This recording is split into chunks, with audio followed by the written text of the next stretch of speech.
आप देख रहे हैं विल्सन टीवी ओरी वेब न्यूज प्रोग्राम हफ्तावार हक की बात वसीम खोरी के साथ।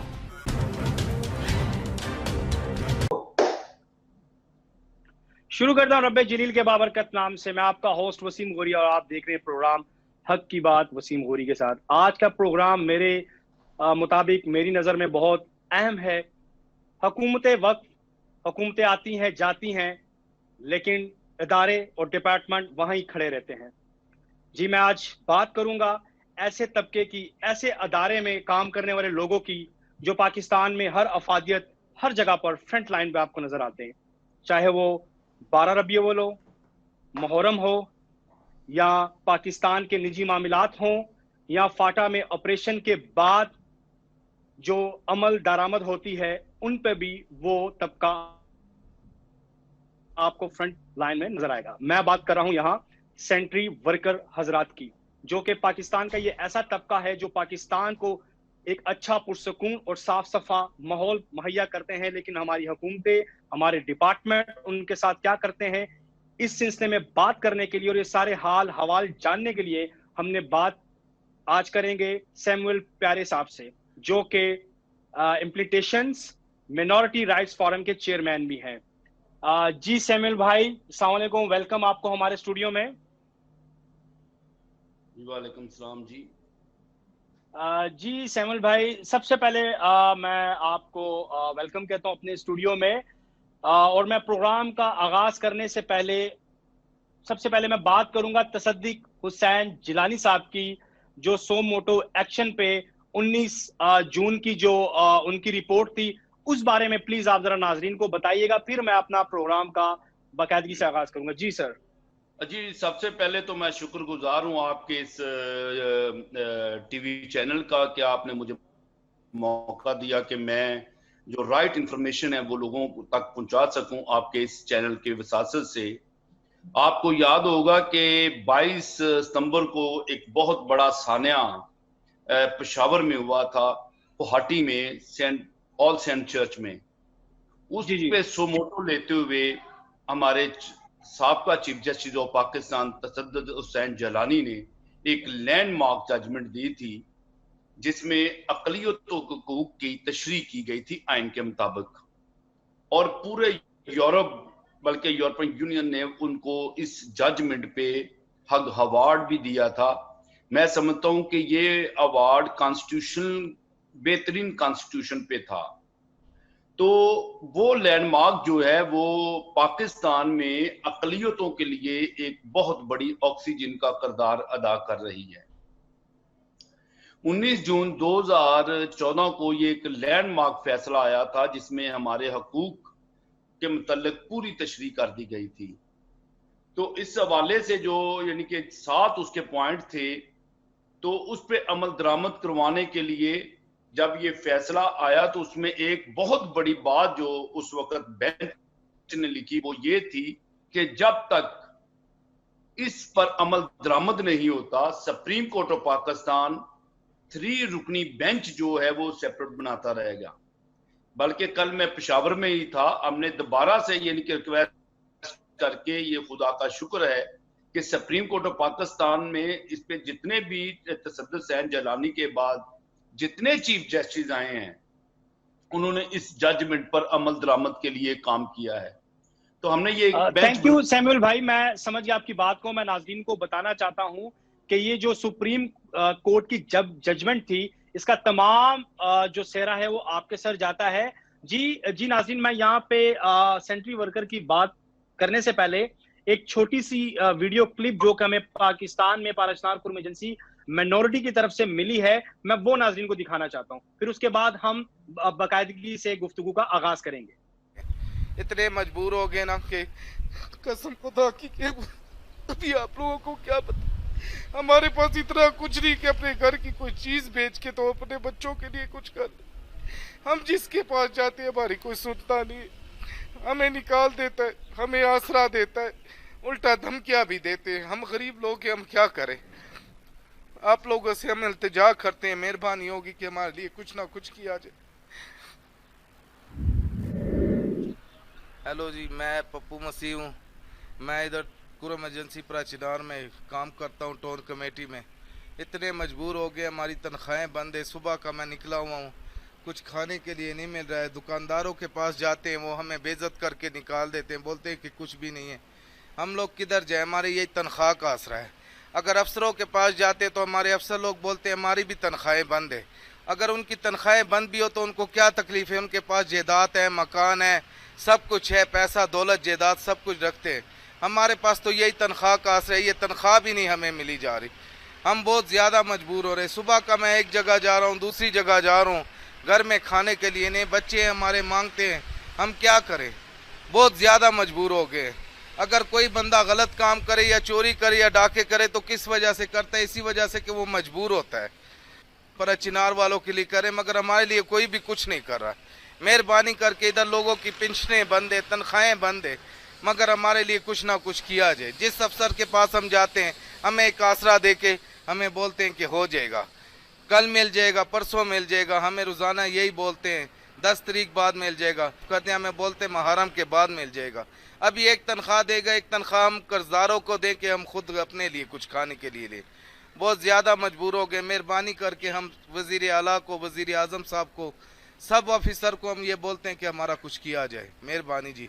मुश्किलात जी बहुत ज़्यादा है जी। हमें पहली बात ये तो हमें 11,000 तनख्वाह दी जा रही है, 17,500 का ऑर्डर आया, वो भी हमें नहीं मिल रही है। जब हम अपना हक मांगने के लिए जाते हैं हमें धमकी दी जाती है, हमें बोलते हैं कि काम नहीं करोगे आप लोगों को घरों से निकाल देंगे। हम गरीब आवाम है, क्या करें, किधर जाए। हम जाते हैं, सुबह निकलते, अपनी ड्यूटी अच्छी कर रहे हैं जी, सुबह निकलते शाम तक लगे होते हैं, जो भी हमें बोलते हैं काम करो हम वो काम कर रहे हैं, मगर हमें तनख्वाह तो दी जाए। ये तनख्वाह का आसरा है हमारा।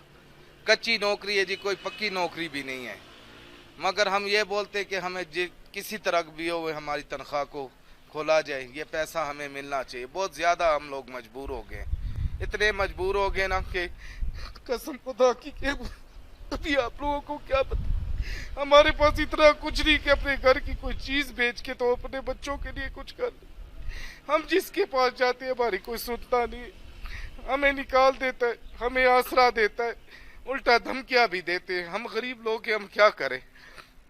आप लोगों से हम इल्तिजा करते हैं, मेहरबानी होगी कि हमारे लिए कुछ ना कुछ जी नाज़रीन, ये थी वो रिपोर्ट जो आपने मुलाजा फरमाई। जी सैमुअल भाई, अब मैं आपसे बात करूंगा। आप सबसे पहले मुझे ये बताएं, आपने पाकिस्तान में तमाम कराची से लेके फाटा तक जो सेंट्री वर्कर और उनकी जो तनख्वाहों की प्रॉब्लम्स है उसके बारे में आपने कहां तक एफर्ट की है और अब आपकी एफर्ट कहां तक पहुंची और आगे आपका क्या लाए अमल है, जी नाज़रीन को बताइएगा। अच्छा जी, मैं समझता हूँ कि ये जब कोरोना वायरस आया तो chief justice of Pakistan justice Gulzar Ahmed साहब ने इस पे सो मोटो लिया। तो उस सो मोटो में मेरे जो दोस्त हैं बूटा इम्तियाज साहब, chief coordinator implementation minority rights forum के, जब हमारी मीटिंग चल रही थी तो वो क्योंकि 2005 से इस पे काम कर रहे हैं और उन्होंने जब ये बात की कि ये इस तरह से मसले हैं, हमारे पास शिकायत आ रही थी, तो हमने फिर मैंने ये जब मीटिंग में फाइनल हुआ तो हमने ये एक एप्लीकेशन मूव की और मैं खुद इस पे पार्टी बना और हमने एक सीएमए मूव की। और उसको मैं आपको बताना चाहता हूँ कि जब मैं supreme court of Pakistan full bench में पेश हुआ तो जब मैंने अदालत से इफ्सार किया कि इस तरह से, तो मैं बता नहीं सकता कि 5 के 5 ही जो जजेस थे उन्होंने इस पे अपनी बड़ी कॉन्फिडेंस राय दी, अपना अफसोस का भी इजहार किया कि वाकई पूरे पाकिस्तान में जो कंडीशन है सेंट्री वर्कर्स की वो ठीक नहीं है। सुप्रीम कोर्ट ऑफ पाकिस्तान का 13 अप्रैल को ये ऑर्डर आ गया था कि की तरफ से कि सेंट्री वर्कर्स की कंडीशन ठीक नहीं, इनके तमाम जो मामला हैं उनको हल किया जाए। स्पेशली तौर पर हमने उस वक्त जो फोकस किया था वो ये किया था कि क्योंकि सेंट्री वर्कर्स और हमारा जो सेंट्री स्टाफ है जो हॉस्पिटल्स में है उनको टोटल पीपीई नहीं दी जा रही थी, मास्क नहीं दिया जा रहा था, कोई सेफ्टी किट नहीं दी जा रही थी। तो क्योंकि फ्रंट लाइन को काम कर रहे थे, इसकी वजह से फिर हमने एप्लीकेशन दी और बाद आहिस्ता आहिस्ता जब ये गए तो लोगों ने राब्ता करना शुरू किया। मैं आपको बताना चाहता हूं कि अंदाजा लगा 11-11 महीने की तनख्वाहें लोगों को नहीं मिली थी हैदराबाद में, और बाकी जगहों पे भी जब हमने विजिट किया तो हमें पता चला कि इनके हालात क्या हैं। तो जब हमने अदालत में इफ्तार किया तो प्रॉपर तौर पर अदालत ने ये हुक्म सादर फरमा दिया कि 2 दिन के अंदर अंदर इनकी सैलरियां जो वो दी जाएं और सेफ्टी गियर्स जो हैं वो इनको दिए जाएं। लेकिन बदकिस्मती से अभी तक उस पे इम्प्लीमेंटेशन नहीं होता। लेकिन जहां जहां पे हम यानी कि केपीके जो है वहां पे हमारी चीफ सेक्रेटरी से स्पेशल सेक्रेटरीज इनसे मीटिंग्स हो रही हैं और हमने यानी कि काफी वो कर लिया है। जो हैदराबाद का मसला था 2 दिन पहले जो है वो मिल गई, क्योंकि जब अदालत को ये पता जी मैं ये अर्ज कर रहा हूं आपसे, गुज़श्ता 2 रोज पहले आपकी I think high command I think secretary local government और उनके स्पेशल सेक्रेटरी से मीटिंग हुई और आप लोगों ने तमाम टीएमओ हजरात को बुलाया। तो उसमें फाइनली क्या लाएअमल तय पाया इन गरीब पिसे तबके की तनख्वाहों के बारे में? जी बिल्कुल, ये 2 दिन पहले यानी कि मैं केपीके में था पेशावर में, यानी कि हमने एप्लीकेशन दी थी अर्ली हियरिंग की, क्योंकि कम से कम 8 महीने हो गए थे। जो 19 जून 2014 की जजमेंट थी उसको उस पर अमल दरामद करवाने के लिए हमने अर्ली हियरिंग की एप्लीकेशन दी थी, क्योंकि बेंच वहां में था तो ये वहां पे फिक्स कर दिया गया। एक तो उस सिलसिले में मैंने वहां पे जाना था, दूसरा हमारी फिर चीफ सेक्रेटरी से जब मीटिंग हुई तो हमने वहां पे यानी कि ये सारी चीजें जो है उनको रिक्वेस्ट की है कि फौरी तौर पर सेक्रेटरी लोकल गवर्नमेंट को और इन सब को बुलाया जाए ताकि हम मीटिंग कर सकें। लेकिन इसके अलावा भी हमारी फिर सेक्रेटरी लोकल गवर्नमेंट से और स्पेशल सेक्रेटरी से मुलाकात जब की और मैंने सिटी वर्कर्स का विजिट किया तो उनको अंदाजा लगा ले जो एक्ट है आपका केपीके का जो एक्ट है उसके मुताबिक भी सैलरी नहीं दी जा रही। 18,500 एक्ट है और सैलरी वहां पे 10,000 दी जा रही है। तो वहां पे जब कल हमें यानी कि हमने कहा जी जिस तरह से आपने और मैं एक और बात बताना चाहता हूं कि सुप्रीम कोर्ट ऑफ पाकिस्तान ने बड़ा बहुत हमारी रिक्वेस्ट पे और अटॉर्नी जनरल साहब ने जब हमारी मुलाकात में डिसाइड किया और सुप्रीम कोर्ट ने बहुत बड़ा हुक्म दिया कि इन पे यानी कि कानून साजी करने का हुक्म दे दिया फेडरल को, गिलगित बल्तिस्तान और तमाम यानी कि जितने भी अदारे हैं यानी कि चारों सूबे और कंटोनमेंट बोर्ड को भी स्पेशल उसमें यानी कि कानून साजी का हुक्म दे दिया गया। तो केपीके गवर्नमेंट ने क्या किया, केपीके गवर्नमेंट ने इनिशिएटिव लेते हुए ऑर्डिनेंस पास कर दिया और एक हैवी बिल जो है वो बनाया उन्होंने, जिसमें अब ये कह दिया क्या है कि अगर कोई बगैर सेफ्टी मेजर गेट्स के उनको गटर में उतारता है या हादसा हो जाता है 10 साल ये 10 लाख जुर्माना और 1 साल कैद भी है। ये तो सैमुअल भाई बहुत प्यारी बात है कि इस पे अगर इम्प्लीमेंटेशन हो जाए उन्होंने डाली है। लेकिन जब कल हमारी मीटिंग हुई है वहां पे तो जो वहां पे जो टीएमओज आए हैं उन्होंने हमें बताया है कि 5-5 महीनों की और 6-6 माह की जो सैलरी है वो नहीं है और किसी किस्म का भी कोई जो वहां पे सेफ्टी मेजरमेंट है वो इस्तेमाल नहीं किए जा रहे। तो इस पे हमने मीटिंग दोबारा से फिर की है। तो जहां जहां पे हमें पता चल रहा है वहां पे यानी कि हम काम को बेहतरी की तरफ ला रहे हैं। ये हमने लाहौर वासा में भी एक मीटिंग रखी, उन्होंने हमें प्रैक्टिकली तौर पे सारी चीजें दिखाई हैं, तो ये बेहतरी की तरफ आ रहे हैं। अब क्योंकि सैमुअल भाई आप नहीं समझते कि जैसे जब हर साल का बजट तैयार किया जाता है तो हर डिपार्टमेंट के लिए बजट को एलोकेट किया जाता है, तो आप नहीं समझते कि फाइनेंस मिनिस्टर को या फाइनेंस सेक्रेटरी को चाहिए कि वो एक लोकल गवर्नमेंट के लिए भी ये फंड एलोकेट करे, क्योंकि ये लोकल गवर्नमेंट बॉडी है जो हर डिस्ट्रिक्ट हर जिले की बड़ी इंपॉर्टेंट अहम डिपार्टमेंट होता है। जी बिल्कुल, इस पे हमारी जो कोशिश है लोकल गवर्नमेंट के पास ये तो नहीं हम कह सकते कि बजट नहीं है, लोकल गवर्नमेंट के पास बजट होता है। लेकिन उसकी मैं एग्जांपल आपको दे देता हूं क्योंकि आप पाराचना की बात कर रहे हैं, मैं आपको सिंध की बात करता हूं।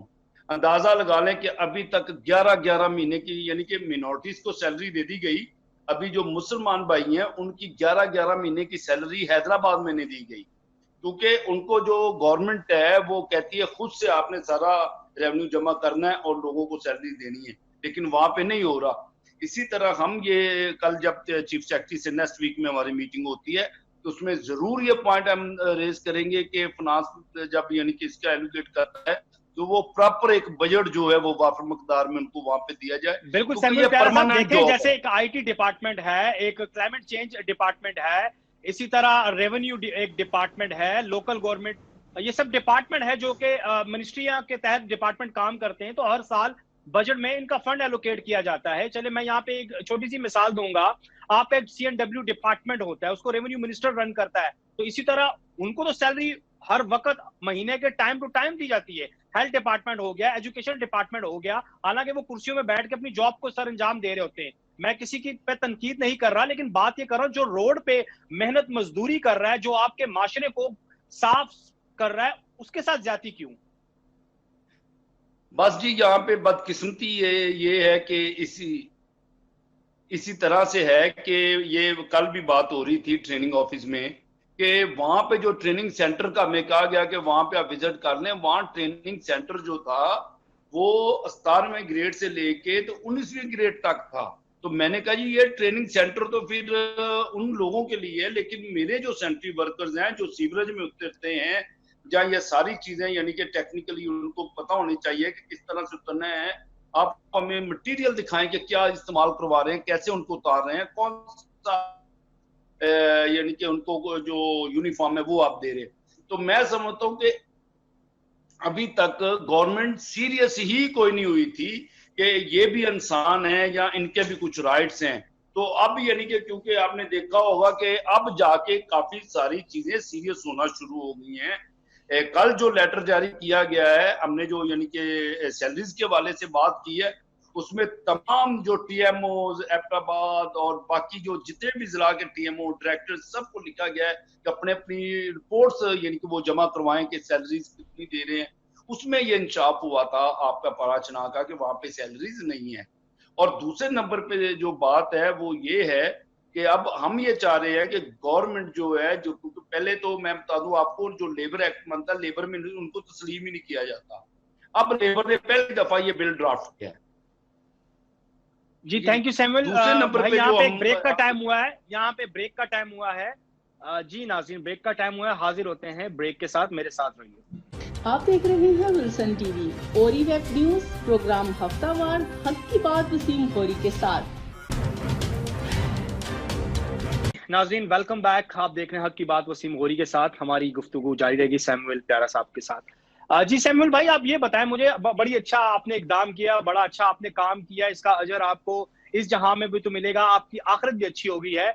मुझे आप ये बताइएगा कि आपने जो सेंट्री वर्कर के लेजिस्लेशन के हवाले से बातचीत की है या लेजिस्लेशन करवाई है, जरा उसके बारे में प्लीज नाजरीन को जरा बताएं।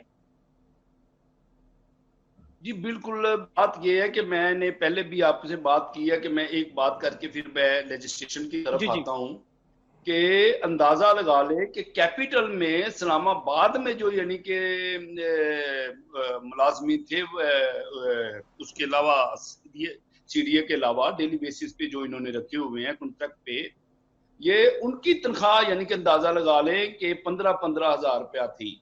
तो जब हमने वहां पे ये सैलरीज की वो देखी और हमने इस पे एक्शन लिया, तो तब जाके ये 17,500 यानी कि अप्रैल में नहीं, ये जुलाई में यानी कि उन्होंने की, जब हमने नोटिस लिया।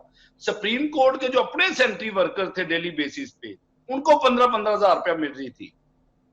यहां तक कि मैंने आपको बताया ना, इस तरफ किसी का ध्यान ही नहीं था। ये वाहिद यानी कि अदारा है जहां से सारी चीजें हो रही थी, किसी को परवाह ही नहीं थी। लेकिन अब ये है कि खुदा का शुक्र है कि सुप्रीम कोर्ट इस पर संजीदा है। ये पाकिस्तान की हिस्ट्री में पहली दफा के सुप्रीम कोर्ट के फुल बेंच ने इनके लिए क्लैपिंग की है, इनको हीरो का है। और जहां तक आप कानून साजी की बात कर, मैं समझता हूँ कि ये 73 साल से यानी कि मामला थे, यानी कि ये ऐसा जॉब है जो यानी कि दो मैं समझता हूँ खतरनाक किस्म के, यानी कि एक तो वो जो कानों के अंदर जाते हैं ना वो, और एक जो सीवरेज के अंदर जाते हैं। WHO की रिपोर्ट जो है, जो यानी कि human rights commission Sindh Sajida Rizvi साहब जो कमीशन की चेयरपर्सन है, उनकी एक आर्टिकल था जिसमें हमने रिपोर्ट में हमने उसको भी जारी किया सुप्रीम कोर्ट में कि अगर खुदा न खास्ता जिस सीवरेज या गटर में स्वीपर उतर रहा है और वो बॉडी उसकी नंगी है, अगर वहां पे कहीं चूहे ने पेशाब कर दिया या बाकी चीजें हैं तो उसकी तो सारा सिलसिला खत्म हो जाएगा, इन्फेक्शन इतना होगा कि आप सोच भी नहीं। तो इस हवाले से अब जो यानी कि इस्लामाबाद, फेडरल, पांचों सूबे, यहाँ तक कि गिलगित बल्तिस्तान भी हम कर रहे हैं, अब बड़ी सख्त कानून साजी है जो वो उस तरफ आ रहे हैं। और जो कल केपीके ने बाकायदा तौर पर जब हम गए तो वहां पे जो यानी कि एक लेटर जारी किया है और टीएमओ को कह दिया है कि अगर सेफ्टी किट्स आपके पास नहीं है, सेफ्टी किट्स वो नहीं जो कोरोना में इस्तेमाल हो रही है, कोरोना डिफरेंट है, वो चीजें डिफरेंट है, लेकिन इनके लिए जो सीवरमैन के लिए एक स्पेशल किट है, शूज है और सारी चीजें जो वो पहन के नीचे जाएगा, अगर टीएमओ के पास नहीं है तो वो अब गवर्नमेंट ने लिख दिया है उनको कि वो हमें बताएं, हम बकायदा उनको फंड्स देने के लिए तैयार हैं। और बाकी रही यानी कि ये क्योंकि पाराचना वाली बात, तो नेक्स्ट वीक में हमारी चीफ सेक्रेटरी से भी मुलाकात होगी और मैं पर्सनली पाराचना का विजिट भी करने जा रहा हूँ। उसमें मैं आपके नॉलेज में लाना चाहता हूँ, तनख्वाहें तो एक तरफ ये इश्यू है, हमारे बड़ा अलमिया है, मैं इसमें ब्यूरोक्रेसी को भी कहूंगा, ये उनकी भी सुस्ती और नाअहली है कि कुछ लोग जो कि रिटायर्ड हो चुके हैं, जिन्होंने अपनी जिंदगी के 60-60 साल दिए हैं टाउन म्यूनिसिपल कॉर्पोरेशन को, जब वो रिटायर्ड हुए 8-8, 6-6 साल हो गए हैं रिटायरमेंट के बाद, उनको उनकी रिटायरमेंट का पैसा भी नहीं मिला। इस बारे में आप क्या कहेंगे या इस बारे में आपकी क्या राय अमल है? देखें, जो मेरे ख्याल से जो अभी हमारे चीफ जस्टिस ऑफ पाकिस्तान इज्जत माब, उनकी एक हाई कोर्ट की डायरेक्शन भी है और ये कराची बेंच में उन्होंने डिसीजन दिया था कि जिस दिन यानी कि रिटायर्ड हो उसी दिन ये सारा जाना चाहिए। लेकिन बात ये है कि अब हम इसको ये पाराचना के मामला नहीं है, ये मामला लखवी है, ये हैदराबाद के 10-10 साल से लोग फंसे हुए हैं, कराची में ये सिलसिला है। आप अंदाजा लगा लें कि जो अंदरून सिंध है वहां पे ये मामला आते हैं और जो कोटरी है वहां पे किस्तों पे यानी कि ये सारा सिलसिला चल रहा है। तो ये महकमा यानी कि जितना बड़ा होना चाहिए, जितना बड़ा है, जितनी इसमें स्ट्रगल है, जितना काम है, उस तरह से लोगों को ट्रीट नहीं किया जा रहा। लोगों की जो मामला आते हैं वो ठीक नहीं है इस हवाले से। तो इस पे भी हम, ये नेक्स्ट हियरिंग है, इस पे हम जरूर बात करेंगे। पर्सनली हम request chief justice of Pakistan से कि जो हमारे सर्वे चारों सूबों में है वो ये बहुत बड़ा प्रॉब्लम है सिवाय कोटा के या बलूचिस्तान के। अभी नेक्स्ट जो बजट आएगा उसमें कितने % चांस है कि ये सेंट्री वर्कर्स और टीएमओस के लिए फंड एलोकेट करने के चांस है फाइनेंस मिनिस्ट्री की तरफ से? क्योंकि जब तक ये फंड एलोकेट्स नहीं होगा फाइनेंस मिनिस्ट्री की तरफ से, एक रकम मुख्तसस नहीं की जाएगी, ये मसला हल होने वाला नहीं है। अब थोड़ा सा मैं इसका बता देना चाहता हूं। अब मैंने आपसे रिक्वेस्ट की है कि अब क्योंकि लोगों का ध्यान जो यानी कि कोर्ट का स्पेशली है, लोग यानी कि मैं आपको बता सकता हूं कि वो सेक्रेटरी लेबर और ये सब परेशान थे कि इनकी बात करने के लिए। राइट जी, हेलो सैमुअल प्यारा साहब, आप मुझे सुन रहे हैं? जी नाज़रीन, ये थे सैमुअल प्यारा जो कि इम्प्लीटेशन माइनॉरिटी राइट्स फोरम के चेयरमैन थे। उन्होंने अपनी कारकर्दगी, उन्होंने अपनी एफर्ट्स बताई, कैसे उन्होंने सुप्रीम कोर्ट से सो मोटो एक्शन दिलवाया और कैसे उन्होंने चीफ सेक्रेटरी और लोकल गवर्नमेंट और सेक्रेटरी स्पेशल से मीटिंग ऑर्गेनाइज करवाई और टीएमओ और डायरेक्टर हजरात को बुलवाया और सेंट्री वर्कर की तनख्वाहों के बारे में जो उनकी एफर्ट्स थी उन्होंने हमारे चैनल के वसात से मीडिया को बताया। जी, सैमुअल प्यारा साहब ने बहुत अच्छी एफर्ट की, उन्होंने बहुत अच्छा वर्क किया है सेंट्री वर्कर्स के लिए। मैं उनको अपने चैनल के वसात से खराज तहसीन पेश करता हूं। लेकिन बहुत बड़ा अलमिया हमारे मुल्क में हुकूमतें आती हैं, कोई कह रहा है मैंने लैपटॉप बांट दिए, कोई कह रहा है मैंने रोड बना दिए, कोई कह रहा है मैंने बेनजीर के नाम से पैसे इशू करवा दिए, कोई कह रहा है मैंने हेल्थ कार्ड शुरू करवा दिया, लेकिन ये सारे वादे धरे के धरे हैं। अवाम वहां की वहां ही खड़ी है। जो हमारे माशरे का गरीब तबका है वो सेंट्री वर्कर है और उनको उनका हक, उन कहते हैं मजदूर की मजदूरी उसका पसीना खुश्क होने से पहले अदा कर देनी चाहिए। लेकिन हमारे मुल्कों में बहुत बड़ा अलमिया है, हमारे अदारे नाकाम हो चुके हैं, हमारी ब्यूरोक्रेसी एक सुस्ती और काहली का शिकार बन चुकी है। इन तमाम मामलात पे मैं यही हुकूमत वक्त से कहूंगा, अपनी आखिरत को अच्छा करे, इस जहां में भी और अगले जहां में भी। मेरे साथ रहिएगा हक की बात वसीम गौरी के साथ अगले भी। Thank you.